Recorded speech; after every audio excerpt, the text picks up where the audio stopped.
Mga isyong pangkapaligiran.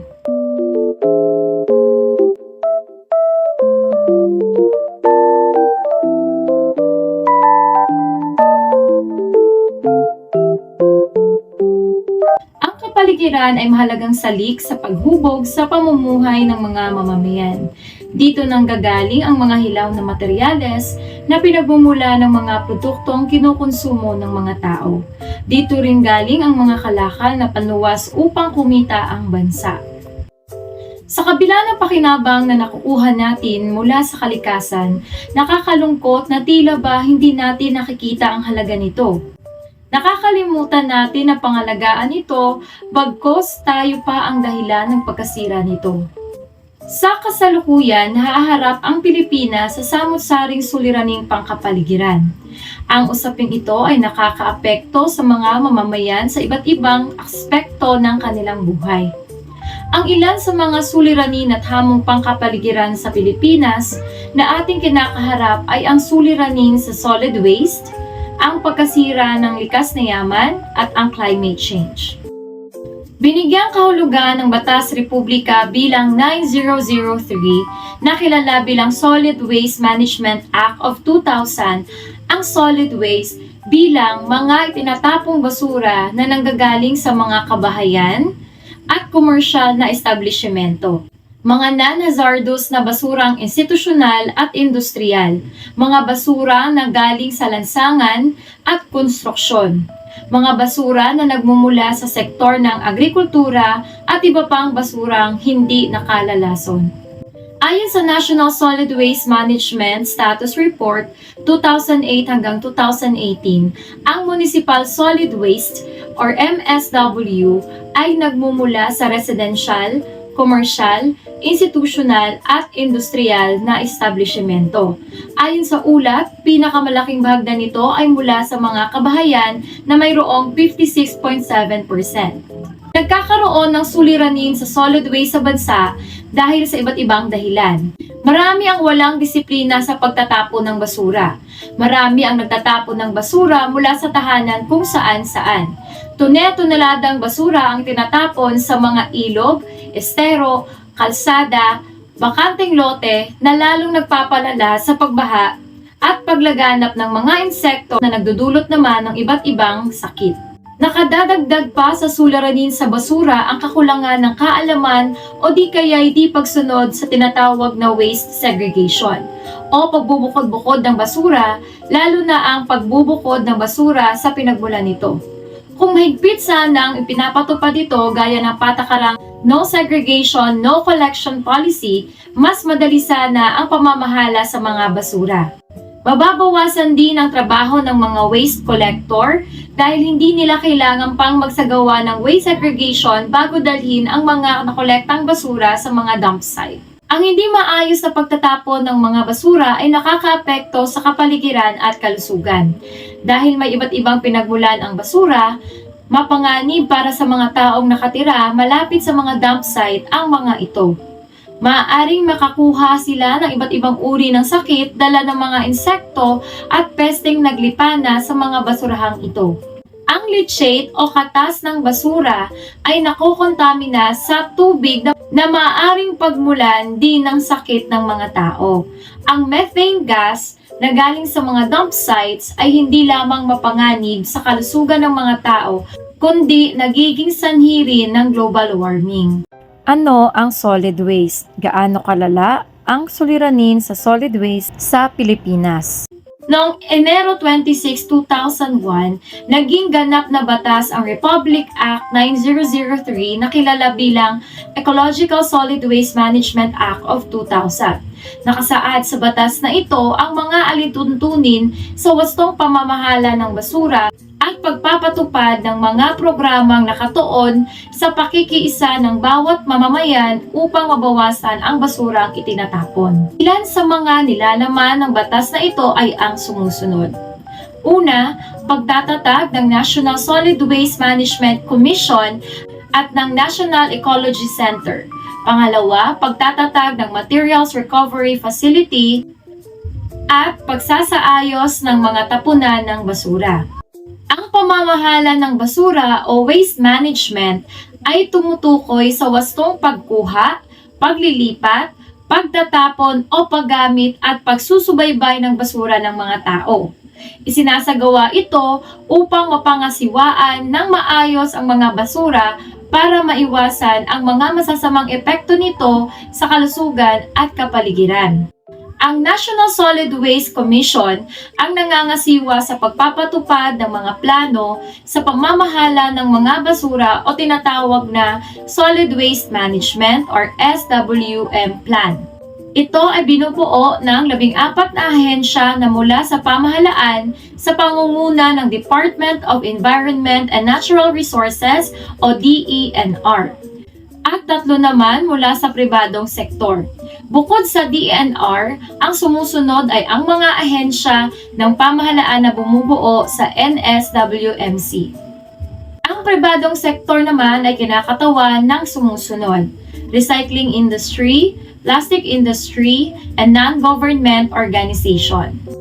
Sa Section 48 ng batas na ito, nakasaad na ipinagbabawal ang pagtatapon o pagtatambak ng anumang uri ng basura sa pampublikong lugar. Kabilang sa mga pampublikong lugar ay mga daan, bangketa, bakanting lote, kanal, estero at parke, harapan ng establishmento, maging sa baybay ilog at baybay dagat. Dito, marami pang ipinagbabawal ang batas na ito. Ilan sa mga ito ay ang mga sumusunod. Una, pagsusunog ng basura. Pagpapakolekta o pagpayag sa pagkokolekta ng hindi pinaghiwa-hiwalay na basura. Pagtatambak o pagbabaon ng mga basura sa mga lugar na binabaha, walang paalam na pagkuha ng recyclables na may nakatalagang mangongolekta. Katuwang din ng pamahalaan ang mga non-government organization sa pagharap ng suliranin sa solid waste. Halimbawa ng mga ito ay ang sumusunod. Una, Mother Earth Foundation, isang non-profit organization na aktibong tumutugon sa suliranin sa basura na nagsulong ng zero waste sa pamamagitan ng pagbabawas at wastong pamamahala ng basura. Ito rin ang Bantay Kalikasan. Itinataguyod ang kahalagahan ng pangangalaga sa kapaligiran upang matamo ang likas kayang pag-unlad. At Greenpeace Philippines, tumutulong upang maprotektahan ang karapatan ng mga Pilipino sa balanse at malusog na kapaligiran. Bilang mag-aaral, paano ka makatutulong upang mabawasan ang suliranin sa solid waste? Sagana ang Pilipinas sa mga likas na yaman. Malaki ang pakinabang na nakukuha ng ating bansa mula rito. Maraming Pilipino ang kumikita mula sa direktang paggamit ng likas na yaman, tulad ng pagtatanim at pangingisda. Ito rin ang pinagmumula ng mga hilaw na materyales na ginagamit sa pagbuo ng mga produkto sa iba't ibang pagawaan o pabrika. Sa kabila ng pakinabang na nakukuha mula sa mga likas na yaman, patuloy itong nasisira at nauubos dahil sa mapang-abusong paggamit dito. Ang pagtaas ng demanda sa lumalaking populasyon, hindi epektibong pagpapatupad ng mga programa at batas para sa pangangalaga sa kalikasan at mga natural na kalamidad ay banta rin sa likas na yaman. Sa iyong palagay, ano ang pangunahing dahilan ng pagkakaroon ng mga suliranin sa ating likas na yaman? Ayon sa lathalain na inilabas ng Senado ng Pilipinas na pinamagatang Philippine Forest at a Glance noong 2015, ang kagubatan ng Pilipinas ang sumasaklaw ng mahigit sa kalahati, 57% ng kabuuang kalupaan ng bansa noong 1934. Noong 2010, ito ay nabawasan at naging 23% o mga 6.8 milyong ektarya na lamang. Ang datos na ito ay nakakabahala dahil pinapakita nito na napakabilis ng pagkaubos ng ating mga kagubatan. Ang kagubatan ay isa sa pinakamahalagang pinagkukunang yaman ng bansa. Hindi lamang ito nagsisilbing tahanan ng iba't ibang uri ng hayop, kundi nagbibigay din ito ng kabuhayan sa mga tao. Nakatutulong din ito upang maiwasan ang pagguho ng lupa at nagsisilbing proteksyon sa mga watersheds. Bukod sa mga ito, nakatutulong din ang mga kagubatan sa mitigasyon sa climate change. Sa kabila ng mga pakinabang na kukuha mula sa mga kagubatan, ay patuloy pa rin ang deforestasyon o pagkaubos nito. Ayon sa Food and Agriculture or FAO, ang deforestasyon ay ang pangmatagalan at permanenteng pagkasira ng kagubatan dulot ng iba't ibang gawain ng tao. Halimbawa ng gawaing ito ay iligal na pagtutroso, iligal na pagmimina, migrasyon, mabilis na paglaki ng populasyon at fuel wood harvesting. Ang isang itinuturong dahilan ng deforestation sa Pilipinas ay ang illegal logging. Ang walang habas na pagputol ng puno ay nagdudulot ng iba't ibang suliranin tulad ng pagbaha, soil erosion at pagkasira ng tahanan ng mga ibon at hayop. Ikalawa ay illegal na pagmimina. Apektado ang kagubatan sa pagmimina dahil kadalasan dito natatagpuan ang mga deposito ng mineral tulad ng limestone, nickel, copper at gold. Kinakailangang putulin ang mga puno para maging maayos ang operasyon ng pagmimina. Ikatlo ay migrasyon o ang paglipat ng pook tirahan. Nagsasagawa ng kaingin o slash and burn farming ang mga lumilipat sa kagubatan at kabundukan na nagiging sanhi ng pagkakalbo ng kagubatan at pagkawala ng sustansya ng lupain dito. Ikaapat ay ang mabilis na pagtaas o paglaki ng populasyon. Ito ay nangangahulugan ng mas mataas na demand sa mga pangunahing produkto kung kaya't ang mga dating kagubatan ay ginagawang plantasyon, subdivision, paaralan at iba pang infrastruktura. Panglima ay fuel wood harvesting. Ang paggamit ng puno bilang panggatong, halimbawa nito ay paggawa ng uling mula sa puno. Ayon sa ulat ng National Economic Development Authority or NEDA, noong 2011, tinatayang mayroong 8.14 milyong kabahayan at industriya ang gumagamit ng kahoy sa kanilang pagluluto at paggawa ng produkto. Pagkaubos o pagkasira ng mga kagubatan ay may malaking epekto hindi lamang sa forest ecosystem, kundi pati na rin sa iba pang ecosystem na may kaugnayan dito. Dahil sa pagkasira ng kagubatan, nagiging mas madalas ang pagbaha at pagguho ng mga bundok. Inaanod ang mga lupa mula sa pagguho patungo sa mga daan, kabahayan, bukirin at sa iba't ibang anyong tubig. Ang paglala ng mga suliraning dulot ng climate change ay iniuugnay rin sa deforestasyon dahil sa epekto nito sa carbon cycle. Tumitindi ang init na nararanasan dahil wala ng punong nagbabalanse sa lamig at init. Ang mga may hirap na umaasa sa kagubatan ang higit na apektado ng deforestation. Ang patuloy na pagliit ng forest cover ay nagpapaliit din sa pinagkukunan nila ng kabuhayan. Dahil sa patuloy na pagkasira ng kagubatan at iba pang pinagkukunang yaman, maraming batas ang ginawa upang matuldukan na ang mga ito. Maraming batas ang pinagtibay sa iba't ibang panahon na may layuning pangalagaan ang likas na yaman ng ating bansa. Ilan na sa mga ito ang sumusunod.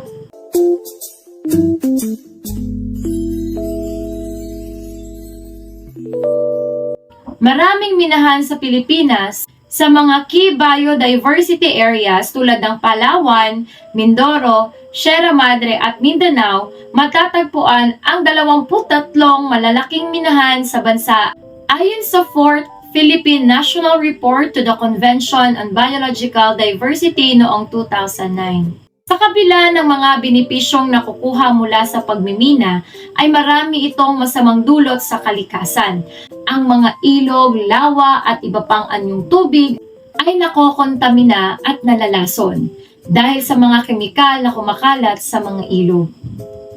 Ang pagmimina o mining ay mga gawain kung saan ang iba't ibang mineral tulad ng metal, dimetal at enerhiyang mineral ay kinukuha at pinoproseso. Ang mga minahan sa lugar na may mataas na banta ng pagguho ay nagdudulot ng trahedya. Marami ng mga minahan ang gumuho na naging dahilan ng pagkamatay ng marami. Ang mga inabandonang minahan naman ay nagdudulot pa rin ng banta ng pagguho dahil nananatili pa rin itong nakatiwangwang at hindi naaayos. Dahil sa hindi mabuting epekto ng pagmimina, nagpatupad ng mga batas para maiwasan ang mga ito. Ang pagkakwari o quarrying ay ang paraan ng pagkuha ng mga bato, buhangin, graba at iba pang mineral mula sa lupa sa pamamagitan ng pagtitibag, paghuhukay o pagbabarena. Ginagawa ang pagkakwari sa mga bundok at sa mga tabing dagat. Ginagamit sa paggawa ng mga gusali, kalsada, bahay, tulay at marami pang iba ang mga bagay na nagmula sa pagkakwari. Malaki ang ambag ng mga gawain ito sa pag-unlad ng mga pamayanan dahil dito nanggagaling ang mga kagamitang panangkap na kinakailangan sa pagpapagawa ng mga pasilidad at serbisyo sa mga komunidad. Nagbibigay din ito ng trabaho partikular na sa mga inhinyero, mekaniko at iba pa at sa negosyo partikular sa konstruksyon. Sa kabilang banda ay mayroon naman itong masamang dulot sa kapaligiran gaya ng polusyon sa hangin na dulot ng alikabok at usok na nagmumula sa quarry site. Bukod sa polusyong dulot nito, maaari ding pagmulan ito ng mga sakit sa baga. Nasisira din ang mga katubigan dahil sa mga basura o quarry waste na naitatapon dito. Ang pagkasira ng biodiversity at ecological balance ang pinakamatinding epekto ng quarrying. Paano nakakaapekto sa ating pamumuhay ang mga suliranin sa likas na yaman? Paano masosolusyonan ang mga nabanggit na suliranin sa ating likas na yaman? Ang ikatlong suliraning pangkapaligiran na ating kinakaharap sa kasalukuyan ay climate change. Ang climate change ay tumutukoy sa pagbabago ng klima sa buong mundo. Ito ay nararamdaman simula noong kalagitnaan ng ika-20 siglo. Ang climate change ay ang abnormal na pagbabago ng klima tulad ng pag-init o paglamig ng temperatura at tuloy-tuloy at malakas na pag-ulan sa isang lugar. May dalawang sanhi ang climate change ayon sa mga pag-aaral. Una, ang natural na pagbabago ng klima ng buong mundo. Ito ay sama-samang epekto ng enerhiya mula sa araw, sa pag-ikot ng mundo, at sa init na nagmumula sa ilalim ng lupa na nagpapataas ng temperatura o init sa hangin na bumabalot sa mundo. Ang ikalawa ay ang gawain ng tao na nagpapataas ng konsentrasyon ng carbon dioxide at iba pang greenhouse gases sa atmosfera. Ilan sa mga ito ay paggamit ng mga fossil fuels gaya ng langis at coal, at ang pagputol ng mga puno na sanhi ng pagkakalbo ng mga kagubatan. Ano ang climate change? Ang climate change ay maraming epekto hindi lang sa kapaligiran kundi na rin pati sa mga tao. Ang global warming o ang pag-init ng temperatura ng mundo na siyang palatandaan ng climate change ay nagdudulot ng sakuna kagaya ng heatwave, baha, malalakas na bagyo at tagtuyot na maaaring magdulot ng pagkakasakit at pagkakamatay. Ilan sa mga sakit na maaaring lumaganap ay mga sakit na dala ng tubig o pagkain gaya ng kolera at iba pang sakit na may pagtatae at mga sakit na dala ng mga insekto kagaya ng lamok tulad ng malaria at dengue at sakit na dala ng daga gaya ng leptospirosis. Dahil sa pagkasira ng komunidad dulot ng mga kalamidad na hatid ng climate change ay lumalaganap din ang malnutrisyon at iba pang suliraning panlipunan. May ilang mga mamamayan ang napipilitang lumikas dahil nawalan sila ng tirahan sa pagkasira ng mga ito dulot ng malalakas na bagyo. Ang iba ay natabunan ng lupa dahil sa landslides, samantalang ang iba naman ay kinain ng dagat ang dating lupa na kinakatayuan ng kanilang mga bahay.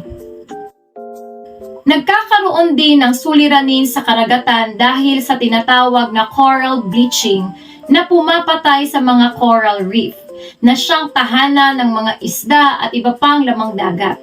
Nagdudulot din ito ng pagbaba sa bilang ng mga nahuhuling isda at pagkawala o extinction ng ilang mga species.